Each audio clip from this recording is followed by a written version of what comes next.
సరిగ్గా గడువు ముగిసే వరకే దానికి అవకాశం. ఆ మరుక్షణం నువ్వు దాన్ని పూర్తిగా మర్చిపోవాలి, మనసులోంచి కూడా తీసేయాలి. అలా కాదు అని నువ్వు దాని గురించి ఆలోచిస్తే ఇది తాగి చచ్చిపోతాను.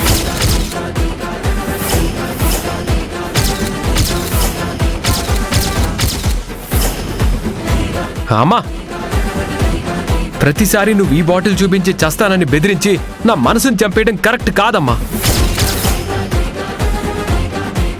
రాజీవ్, ఆ బాటిల్ ఇవ్వరా.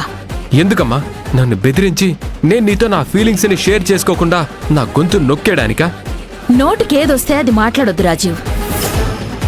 ముందా బాటిల్ ఇవ్వు. అసలు ఈ గొడవలన్నీ ఎందుకమ్మా? ఈ విషయం నేనే తాగుతాను, దరిద్రం వదిలిపోతుంది.